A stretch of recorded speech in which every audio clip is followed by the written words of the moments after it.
My name is Paige Tanner. I'm 34, and I found out what my family really thought of me from a hospital bed.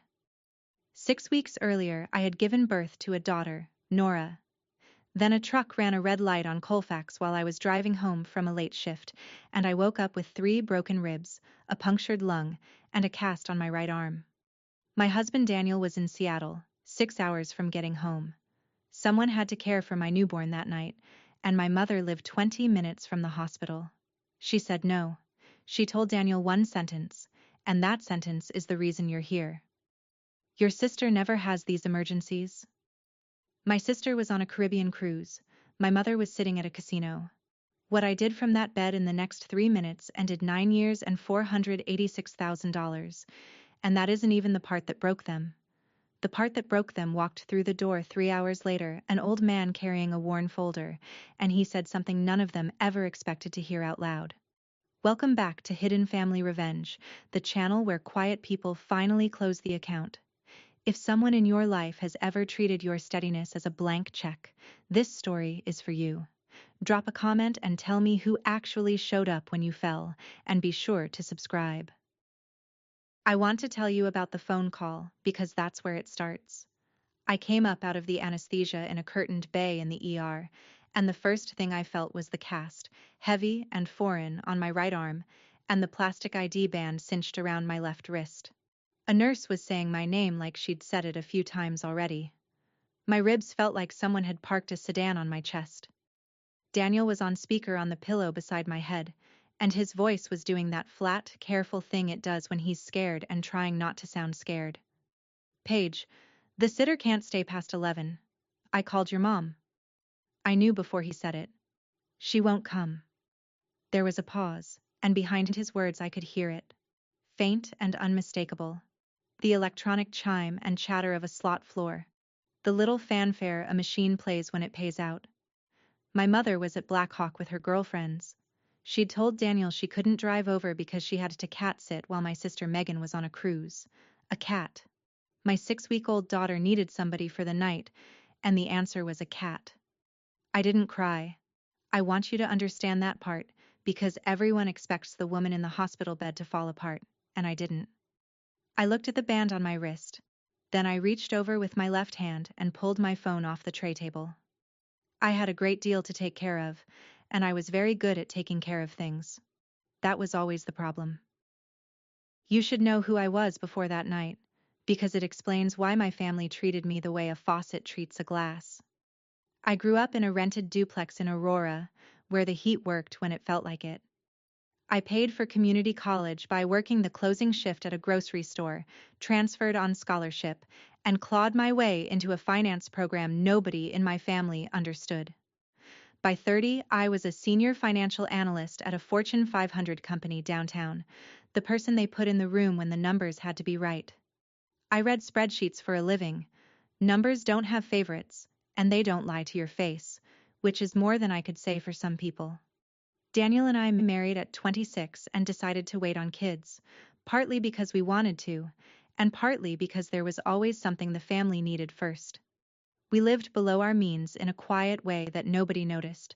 2 incomes, 1 used car, no debt. That's the only reason what I'm about to tell you was even possible. For 9 years I had been sending my parents $4,500 a month.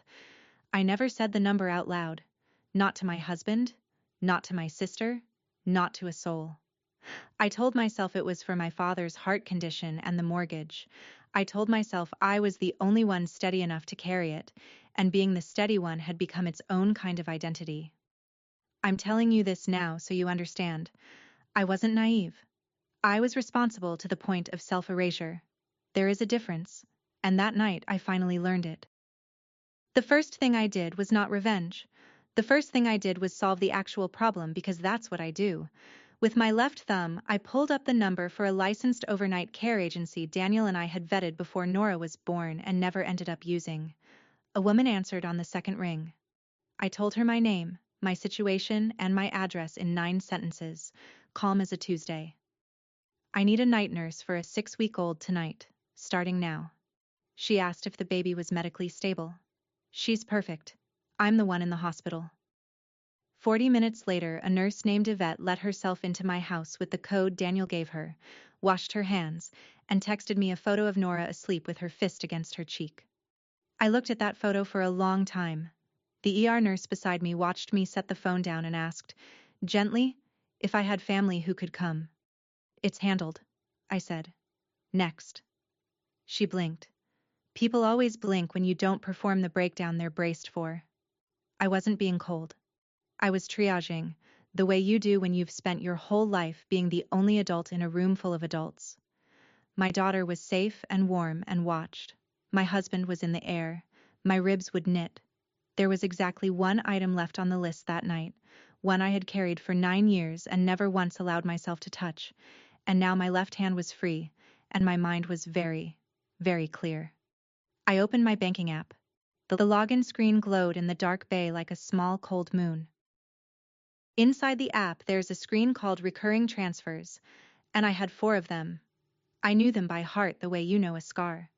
The first was labeled Mom and Dad, $2,000 a month. The second said Home, $1,100, for the mortgage I believed I was helping with. The third said Dad Medical, $900. The fourth just said Megan Support, $500, $4,500, on the first of every month, for 108 months. I had set the first one up at 25, the night my father called me sobbing about a hospital bill, and I had never let myself add up the total because the total felt like a door I couldn't walk back through. So I made myself look. The app did the math without flinching. $486,000. Almost $500,000, gone out of my life one quiet automated payment at a time, while my mother told the relatives we managed on our own. I pressed cancel on the first transfer. A green check appeared and a line of text I will remember until I die. Recurring transfer canceled. I pressed the second. Recurring transfer canceled. The third. The fourth. 4 taps, maybe 20 seconds, and 9 years simply stopped, the way a faucet stops. I felt no triumph and no grief, just a strange flat clarity, like the moment a spreadsheet finally balances. Then, as I was closing the app, my eyes snagged on something in the transaction history I'd never scrolled to before. A single line item buried under the Dad Medical label from 2 years back. It read, Loan, M, $40,000. My sister's initial. Not my father's surgery. Megan. I locked the phone and lay there in the dark listening to the monitor count my heartbeats, and I made myself sit with the question I'd avoided for 9 years. Why had I done it? The easy answer, the one strangers offer, is that I was a pushover desperate for love. That answer is wrong, and if you've ever been the dependable one, you already know why. I did it because somewhere along the way, I had decided that being needed was the same as being safe. If I was the load-bearing wall, no one could remove me. My grandmother understood that about me before I did. Her name was Ruth, my mother's mother, a tall, flinty woman who smelled like coffee and machine oil and never once raised her voice to get a room's attention. The year before she died, she took my hand at Thanksgiving and said, "Somebody has to watch this family's money, and your mother won't. So it'll have to be you." I thought she meant be generous. I think now she meant something closer to be vigilant. Ruth passed last spring quietly, in her sleep, and I had been too buried in a new pregnancy and a demanding quarter to ask what she'd left or to whom. I assumed my mother had handled it, the way I assumed my money was buying my father's medicine. I had spent a lifetime assuming the best about people who had never once earned it, and calling that assumption love. Lying in that bed, with my daughter 40 minutes away in a stranger's careful hands, I finally understood that I had been funding a story about my family, not the actual family. The actual family had just chosen a cat. Daniel called again from his layover, and this time he told me everything my mother had said, word for word, because he knew I would want it word for word. He had called her at 9, explained that I was in surgery and the baby needed someone, and asked her to please just drive the 20 minutes. She had sighed, he said, the long theatrical sigh she uses, and told him she really couldn't. Megan was finally getting her dream vacation, and someone had to watch the cat. And besides, Paige always lands on her feet. Then she'd said the line, "Your sister never has these emergencies." As if the truck that hit me had checked my family rank first. As if my daughter's first night without her mother could wait until a cruise was over. Daniel's voice cracked telling me, and I told him to breathe, that Nora was fine, that I was fine, that he should get on his plane. After we hung up, I opened Instagram, which I almost never do, and there was Megan's story at the top. A glistening reel of a turquoise pool deck and a coconut drink, and a caption that said, "Living my best life, finally." My sister, 29, an aspiring influencer with 11,000 followers and a $500 monthly allowance she thought came from the universe. I didn't comment. I didn't scream into the dark. Instead, I opened my messages and typed 3 words to a contact I almost never used, a contact saved simply as Grandpa H. I wrote, "We should talk." The 3 dots appeared almost immediately, like he'd been waiting 9 years for that exact text. And maybe he had. I expected Grandpa Harold to write back. Instead, my phone lit up with a FaceTime from the middle of the Caribbean Sea, and it was Megan. I answered with my left hand and my face half in shadow, and she didn't notice the hospital ceiling behind me, didn't notice the cast, didn't ask why I was lying down at midnight. "Paige, finally," she said, holding the phone too close so I got a tour of her sunburned nose. "My card got declined at the spa. Like, humiliating." I waited. She filled the silence the way she always does. "Mom said the family account always covers me. Did you touch something?" And there it was. The whole architecture of the lie in one sentence. The family account. My sister genuinely believed the $500 a month appeared from some communal Reynolds treasury, a magic well her mother managed. She had no idea it came from me, because my mother had spent 9 years making sure she didn't. I asked her evenly if she knew I'd been in an accident. "Wait, what? Are you being dramatic right now?" Behind her, a steel drum band started playing. "Can you just fix the card? We dock in Cozumel tomorrow and I have a shoot." A shoot. I told her I'd look into it, which was true, and that I had to go, which was also true. I hung up before she could answer and lay in the dark with the steel drums still ringing in my ears. My sister wasn't cruel. Not exactly. She was something almost worse. She was a person who had never once been asked to imagine that the well had a bottom, because no one had ever let her see who was carrying the bucket. The next morning they moved me to a regular room, and that's when the family group text started buzzing on the tray table. I was on a chain called Reynolds Family with a dozen relatives in it, mostly silent, mostly aunts. I rarely opened it, but the screen kept flashing, and against my better judgment I tapped in. My mother had been busy. She had posted an hour earlier a long message that began, "I'm heartbroken to say Paige is being dramatic again, and has cut her struggling parents off out of spite." She wrote that my father's health was fragile, that they had given me everything, that she didn't know how she'd cover his medicine now. She added, for the audience, "We've always managed on our own, but this is cruel." There it was again. The same screen glowing with the same lie. Except this time it wasn't my bank app. It was a stage. "We manage on our own." The woman had said that sentence to relatives for 9 years while cashing my transfers on the 1st of every month.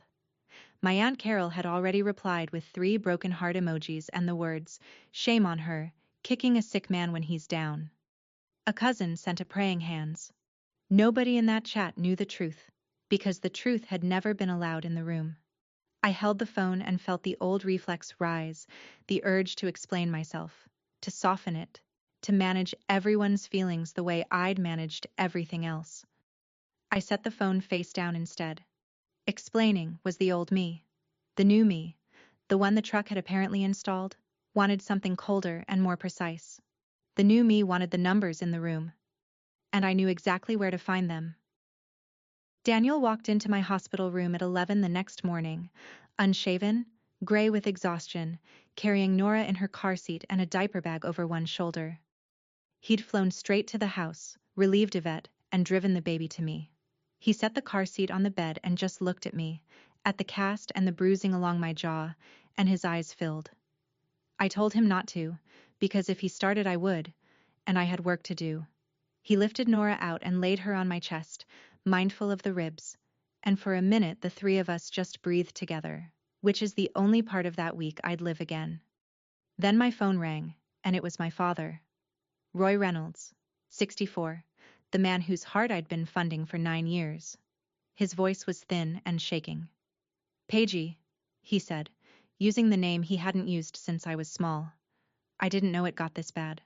The money, the accident. I didn't know." For one suspended second I believed he might do it.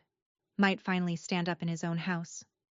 "I never wanted you carrying all of it," he said, and I heard him take a breath like a man about to step off a ledge. Then, behind him, I heard my mother's voice, sharp and low, asking who he was talking to. The line went muffled, a hand over the speaker. When he came back his voice had changed, flattened, retreated. "I should go. Feel better." And he hung up. That was my father, in one phone call. A good man who had spent 40 years learning that the safest thing to do in that house was nothing at all. That afternoon Daniel brought me my laptop, propped it on the rolling table, and I did the one thing in the world that has never failed to steady my hands. I built a spreadsheet. With my left hand and a lot of patience I logged into my bank, exported 9 years of statements, and dropped them into a pivot table. This is what I do for a company worth billions. I can certainly do it for my own life. I sorted the $486,000 by where it actually landed, and the picture that assembled itself, cell by cell, was not the picture my mother had painted for the relatives. The mortgage payments I thought I was covering had been made 10 times in 9 years, not 108. My father's documented medical expenses, the real ones, the cardiologist and the prescriptions, came to about $65,000 across the whole period. So where had the other $421,000 gone? I filtered by withdrawal location and date, and a cluster lit up like a rash. Cash withdrawals, hundreds of them, almost all within a 2-mile radius of one zip code. I pulled up a map. The zip code was Black Hawk. My mother hadn't been visiting a casino that one unlucky night she skipped her granddaughter. My mother had been visiting that casino for the better part of a decade, on my dime, while telling a dozen relatives she managed on her own. And a second, smaller stream branched off and ran somewhere else entirely, steady and deliberate, year after year. I followed it. It led to Megan. I sat back as far as the ribs allowed and let the numbers say it, because numbers, unlike my family, have never once lied to me. I'm going to give you the exact numbers because I want you holding them the way I held them, because everything after this turns on them. Out of $486,000, $65,000 could be matched to my father's real medical care. $11,000 had touched the mortgage. That left roughly $410,000 unaccounted for, and it split into 2 rivers. The first river, about $290,000 over 9 years, was cash, pulled in small, dignified amounts near Black Hawk, so no single withdrawal would ever look like a problem. The second river ran to my sister, around $120,000, including that $40,000 line-marked loan, M, that had been filed under my father's surgery to hide it inside the only category nobody questioned. A loan she'd never been asked to repay, for a sum that, it turned out, had funded a year of brand building, a leased SUV, and a photographer in Tulum. I printed the summary to a single page on the unit's bedside printer. One clean sheet, the whole 9 years in 12 rows. Then Daniel showed me one more thing. He'd been scrolling the relatives' chat and screenshotted a message my mother had sent Aunt Carol months ago, before any of this, where she bragged, "We covered Megan's brand shoot ourselves. That's what good parents do. We covered it ourselves." I looked at that screenshot, and I looked at my one printed page, and something in me went very quiet and very level. I wasn't going to send an angry text. I wasn't going to explain or defend. I was going to let the paper into the room, in front of the same audience my mother had spent 9 years performing for, and then I was going to walk out and never fund the show again. "It's handled," I said to Daniel, and for the first time the words felt less like triage and more like a verdict. I want to stop here for 1 second, because if you've made it this far, you might be the person I'm about to describe. I spent 9 years believing I was paying for my father's heart, and I was actually paying for a slot machine and a brand shoot. If you've ever wired money on faith, pull one statement tonight, just one, and read it like it isn't yours. If this is hitting close to home, subscribe, because the next part is where my grandfather walks through that hospital door, and what he said on the bed changed everything I thought I knew about my mother. My mother discovered the transfers had stopped the way she discovered everything when it cost her. The first of the month came, no deposit landed, and by noon my phone was ringing with her name on the screen. I let it go twice. The third time I answered, because avoidance was the old me. Her voice came through warm as fresh pie, the voice she uses on relatives and waiters. Honey, are you okay? We've been worried sick about you and that baby. Worried sick. The woman who chose a cat. I said I was recovering, thank you. There was a pause while she repositioned, and then the warmth curdled by degrees into something I'd been hearing my whole life. I noticed the account didn't come through. Is that a mix-up with the bank? I told her it wasn't a mix-up. Silence. Then the guilt, right on schedule. After everything your father and I did for you, we took you to every practice, we kept a roof over your head. I let her run. She circled back, the way she always does, to the one weapon that had never failed her. And she said it again, softer now, almost wounded, as if I were the one being unreasonable. You know your sister never has these emergencies. And there it was, the third time I'd heard that sentence in 3 days, except this time I didn't flinch, and I didn't explain. I simply said, I know, Mom, and let the words mean something she didn't intend. Megan never had emergencies because Megan had me, and now Megan had a declined card and a leased SUV she couldn't afford. I told my mother I had to feed the baby, and I hung up while she was still talking, which I had never once done in 34 years. When the mother fails, she sends the aunt. That afternoon, Aunt Carol texted me directly, which she'd done maybe twice in my adult life, both times to ask for money for a raffle. Her message was a paragraph of borrowed outrage. I am disgusted. Your parents are barely getting by and you cut them off while your father is sick? Your grandmother would be ashamed of you. Family takes care of family. I read it twice, and the line about my grandmother almost got me, because Ruth was the one person in that family I'd never wanted to disappoint. Then I remembered Ruth's actual words. Somebody has to watch this family's money, and your mother won't. And I understood Carol had it exactly backwards. So I didn't write a paragraph back. I didn't defend myself or cry or apologize. I attached the single page, the one with 12 rows and 9 years on it, and I typed one sentence beneath it. Here's where the money your sister-in-law says she manages on her own actually went. The Black Hawk withdrawals are hers. Ask her. Then I put the phone down and changed Nora's diaper. One-handed, with a calm I hadn't felt in a decade. The phone buzzed once, the little ellipsis of Carol typing. Then it stopped. Then nothing. No reply came. Not that hour. Not that day. I imagined her sitting in her kitchen reading 12 rows of numbers she couldn't argue with, because that's the thing about a spreadsheet. You can call a person dramatic, but you cannot call a column of withdrawals dramatic. It simply sits there, being true. I had spent my life managing this family's feelings. It had never once occurred to me that the kindest, hardest thing I could do was hand them a fact and let them sit with it alone. My mother is many things, but she is never out of moves. When the warmth failed and the aunt failed, she reached for the one stage she controls completely. She called a family dinner. The invitation came as a group text to the whole Reynolds chain, framed in her best wounded matriarch register. Let's all gather Sunday to welcome baby Nora and clear the air as a family. Paige, I hope you'll come and we can put this misunderstanding behind us. A misunderstanding. 5 days after she chose a cat over my newborn, it was a misunderstanding. Daniel read it over my shoulder and said, Lo, you don't have to go. We can stay home with Nora and let them sit in it. And he was right. I didn't have to go. But I knew what Sunday was actually for. It wasn't to welcome my daughter. It was to get me in a room full of relatives and pressure me into turning the money back on, to perform reconciliation until I caved the way I always caved. She wanted an audience for my surrender. So I decided to give her the audience, just not the surrender.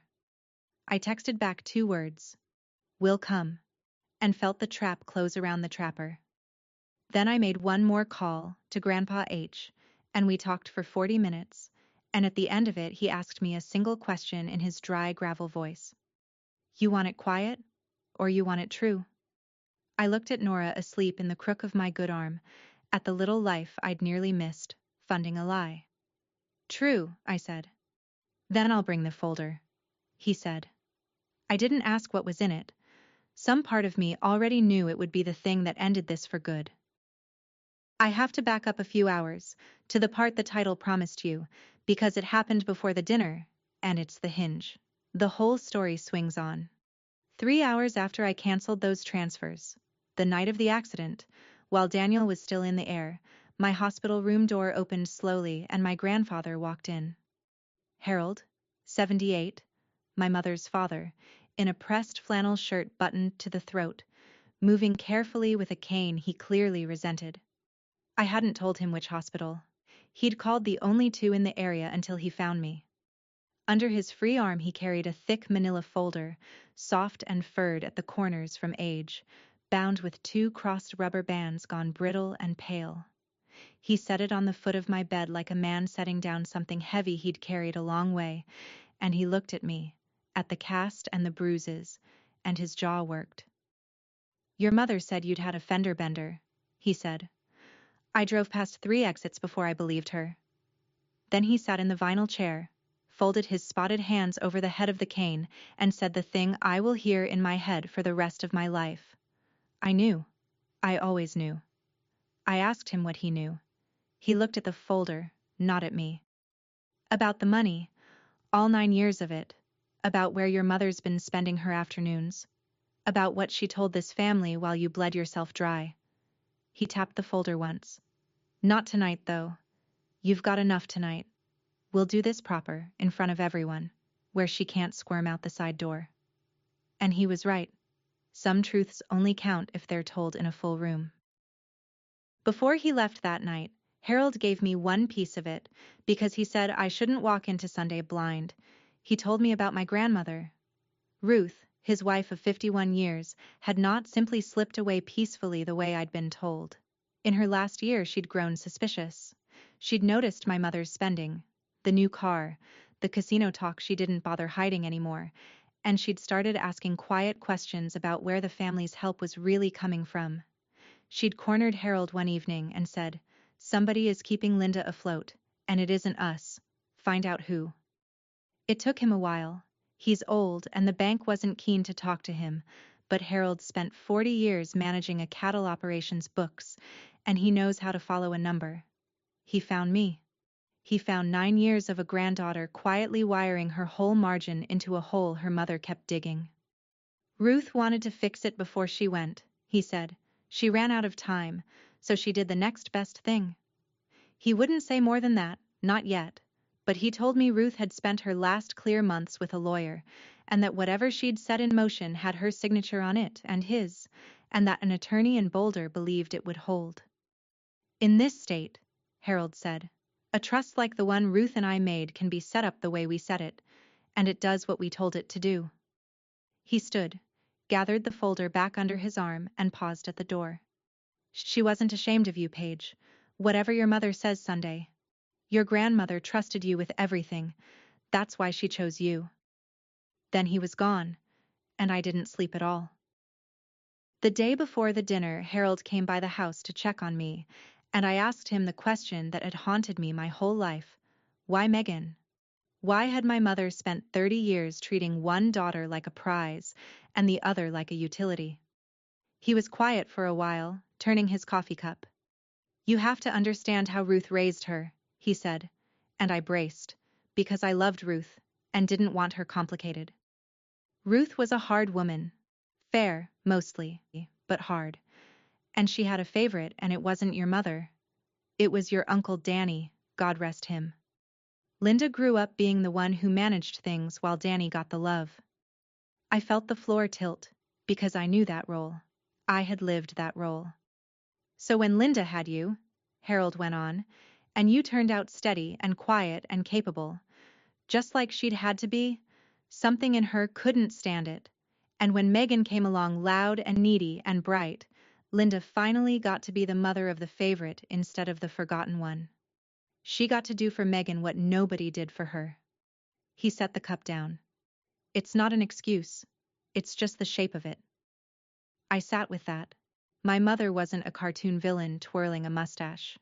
She was a woman who had been the unloved load-bearing wall in her own mother's house, and instead of breaking the pattern, she'd handed it down to me and crowned my sister in her own image. The casino, Harold said, was the only place she ever felt like she might win something she hadn't had to earn by being useful. I understood her completely, and I was still done. That night I decided exactly what Sunday would be, and what it would not be. It would not be a screaming match. I had watched my mother win 1,000 screaming matches. She is a virtuoso of volume, and the moment I raised my voice, I would be handing her the role she wanted, the hysterical, ungrateful daughter, with a dozen witnesses to confirm it. So I would not give her noise. I would give her paper. Here is the asymmetry I want you to notice, because it's the whole key. My mother's only weapons were words, lies told warmly, and guilt delivered on schedule, and a story performed for relatives. My weapons were a single printed page, a screenshot in my husband's phone, and a folder in my grandfather's careful hands. She would shout. I would set down documents. She would perform. I would let the numbers be witnessed. She traded in feeling, and I would answer in fact, in front of the exact audience she'd assembled to shame me.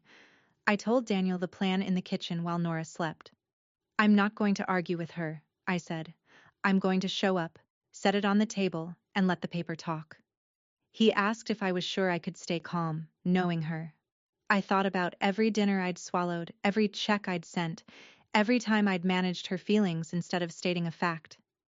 I've been calm my whole life, I said. Sunday I just stopped being silent too.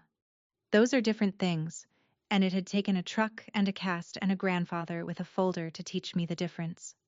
I packed the one printed page in Nora's diaper bag, beneath the wipes, where nobody would think to look. Megan flew back from the cruise on Saturday and called me from the airport, and the call told me everything about how little had changed in her world, while mine had been rebuilt from the studs. Okay, so the cruise was kind of ruined, she announced. Before hello. Before, are you all right? I spent the whole time stressed about my card. Do you know how embarrassing it is to get declined in front of people? I held the phone and looked at my daughter and said nothing, which she took as permission to continue. Mom said you had some meltdown and stopped the family money, which, fine, have your feelings. But I have a launch coming and I literally cannot function without the account. So can you just fix it before dinner tomorrow so we don't have to do a whole thing? Fix it before dinner. As if my near death and my newborn's abandonment were a clogged drain inconveniencing her content calendar. I asked her quietly, one question. Megan, where do you think that money comes from? There was a pause. The first real pause I'd ever heard from her. From Mom and Dad, she said. But it came out with a little upward lift at the end, a question disguised as an answer. The first crack of doubt I'd ever heard in my sister's voice. It's a family thing. I told her I'd see her tomorrow and let her work it out on her own, because some bills you have to read yourself before you'll believe them. She didn't know it yet, but she was about to find out who'd been signing her life for 9 years, in a dining room full of relatives, with no card to decline and no story left to hide behind. Sunday we drove to my parents' house, the house with the mortgage I'd believed I was paying, and I sat in the car for a moment in the driveway gathering myself. I still wore the cast, and around my wrist the hospital ID band was still cinched. 5 days old now, gone soft and gray. I'd kept it on purpose. I peeled it off in the car, finally, and tucked it into my coat pocket, because I wanted it on me, a small hard piece of proof of exactly where I'd been the night my mother chose a cat. Daniel carried Nora's car seat in his right hand, and from the curb behind us came the slow, careful tap of a cane, and there was Harold, in his Sunday flannel, the worn manila folder pinned under his arm with its brittle crossed rubber bands. He'd insisted on coming separately so my mother wouldn't see us arrive together and brace. "You ready?" he asked me on the porch. Through the front window I could see them all assembled. Aunt Carol and two of my cousins, my father in his chair, my mother moving among them, topping off coffee and playing wounded hostess, queen of a kingdom I had financed without ever being crowned in it. Megan sat on the arm of the couch scrolling her phone, sunburned, oblivious. "I'm ready," I said, and I meant it in a way I never had before. Harold pushed the door open with the head of his cane, and we walked in out of the cold, the three generations my mother least wanted in one room, carrying a baby, a cast, an ID band, and a folder. The conversation stopped. My mother turned with the coffee pot in her hand, and her welcome smile already in place, and the evening began. My mother is, I will give her this, a gifted performer. And she opened strong. She set down the coffee, pressed a hand to her chest, and crossed the room toward Nora with her eyes already glistening for the audience. "Oh, there's my grandbaby," she cooed, reaching, and Daniel angled the car seat away, gentle but immovable, and the reach turned into a flutter and then into the first act. She turned to the relatives, not to me. "I am just so relieved we're all here, because this has been the hardest week of my life." Her life. The week I spent in a hospital bed had been the hardest week of her life. She told them, voice trembling on cue, that her daughter had suffered a little accident, thank God, and had used it as an excuse to cut off her struggling parents, to abandon them in their old age out of some imagined grievance. She dabbed her eyes. Aunt Carol nodded along, though I noticed Carol wouldn't quite look at me, and I knew my 12 rows were sitting somewhere in the back of her mind. My father stared at his hands. Megan looked up from her phone, confused, sensing the script had a part for her she hadn't rehearsed. And then my mother delivered her closer. The line she'd used to win every room for 30 years, turning at last to face me with wet, wounded eyes and a voice pitched perfectly for the cheap seats. "I don't understand where this cruelty comes from. Your sister never has these emergencies." The fourth time. In that warm, crowded room, with everyone watching, she handed me the exact sentence she'd used to leave my newborn alone, and she had no idea she'd just loaded the gun and passed it to me grip first. The room waited for me to cry or shout or crumble. I did none of those things. I reached into the diaper bag under the wipes and took out one folded sheet of paper. I did not stand up and make a speech. I unfolded the single page, smoothed it flat against my thigh with my one good hand, and set it on the dining table in the middle of the room, where the light from the fixture fell on it. Then I said, in the same level voice I use to present a quarterly forecast, "You're right, Mom. Megan never has these emergencies. I'd like to show everyone why." I slid the page to the center. "This is every dollar I sent this family for the last 9 years, 486,000 of them." The room went very still. Carol leaned in despite herself. "The top rows are real. 65,000 for Dad's heart, his cardiologist, his prescriptions, 11,000 toward this mortgage." I let that sit one beat. "The rest is the part Mom tells you all she manages on her own." I touched the page lightly, not for drama, just to guide their eyes. 290,000 in cash, withdrawn over 9 years, almost all of it within 2 miles of the casino in Black Hawk. A small sound went around the room, an intake of breath, the sound of a story cracking. "And 120,000 to Megan, including 40,000 once filed under Dad's surgery, so nobody would ask about it." My sister's head came up slowly. "That's where your card money comes from, Meg," I said gently, because none of this was her fault first. It came from me. It always came from me. My mother's performance had nowhere to go. The tears she'd summoned for sympathy were now just tears on a face caught in a full room, and her hand was trembling around nothing. I looked at her, and did not raise my voice even a little. "It's handled," I said. 3 days of grief and 9 years of silence had compressed into 2 words, and they landed in that room like a gavel.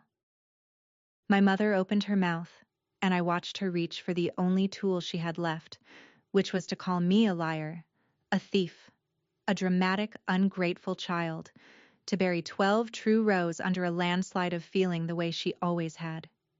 She got as far as, "That is twisted. You've twisted everything. Your father and I never—" And that's when my grandfather set his cane against the table and laid the manila folder down beside my single page. The brittle rubber bands had to be coaxed off. They'd been on so long they'd left grooves. He opened it with the unhurried hands of a man who had waited a year for this exact moment, and he spoke for the first time since we'd come in that dry gravel voice that somehow filled the room more than my mother's tears ever had. I knew. I always knew. He said it to the relatives, not to Linda. Ruth knew too at the end. She had me trace it. He drew out a stapled document, thick, official, a Boulder law firm's name on the cover page. "This is your grandmother's trust and mine. Last spring, Ruth and I moved most of what we had into it. The land, this house, which sits on our parcel and always has. The accounts." He said it where everyone could see. "It does not go to Linda. Linda doesn't manage a dollar of it." He looked at my mother then, and there was no cruelty in it, only a tired, final clarity. "We left it to Paige, and to the baby. There's a fund for Nora's schooling. The rest is in trust. The way Ruth wanted. Where it can't be gambled away." He tapped the cover. "My attorney says it stands. We made good and sure it stands." My mother's face did a thing I'd never seen it do. The wounded matriarch mask simply fell off, and underneath was raw panic, because the house she was standing in, the kingdom she ruled, the story she'd told for 30 years, had just been handed in a stapled document with 2 signatures to the daughter she'd left in a hospital bed. The room did not look at me. The room looked at her.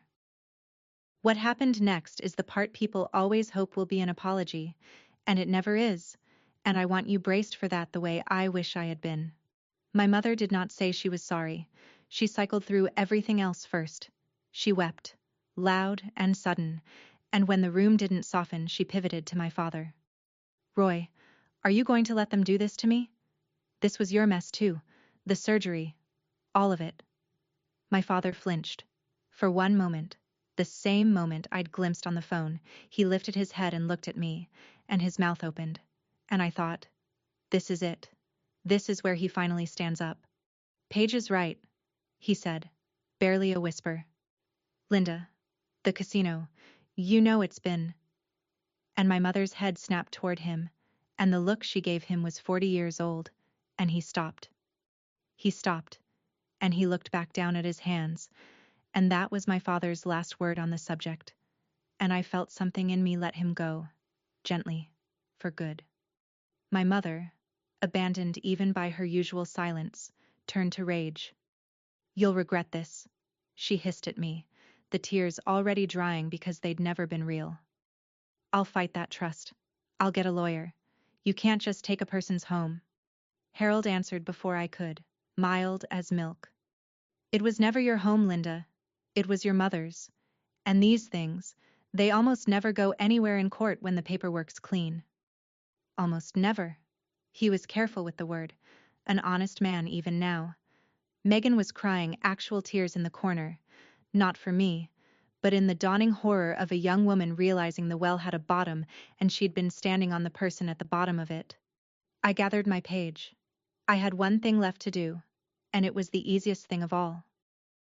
I stood, slowly, because the ribs still didn't allow for drama even when the moment called for it, and I took Nora's car seat from Daniel and held it on my lap for a second. I reached into my coat pocket and took out the soft gray hospital band I'd worn for 5 days, and I didn't say anything about it. I just looped it once around the handle of my daughter's car seat and let it rest there. A small, ugly piece of proof where I would see it every time I carried her. Not the bank app, not the spreadsheet, not the folder. That little band was the whole story, the night I nearly died and my family checked a cruise schedule. My mother was still talking, threats sliding into pleas now. Paige, honey, we can fix this. We're family. But her voice had stopped being able to reach me, the way a song stops when you finally leave the room it's playing in. I turned to Aunt Carol, who'd gone pale and quiet, and I said, without heat, "Thank you for reading the numbers, Carol. I know you'll tell everyone the truth." It wasn't a threat. It was a fact. And she knew it. And she nodded. Then I looked at my father one last time, and he met my eyes. And I gave him a small nod that meant I understood, and it was all right. And I was still leaving. Daniel took the diaper bag. Harold gathered his folder and his cane. And the 3 generations my mother least wanted under one roof walked back out into the cold October evening, and I pulled the door shut behind us with my good hand, softly, because slamming it would have meant I still wanted something from the people on the other side. I didn't. The account was closed. Here's how it settled, because I know you want to know. The trust held.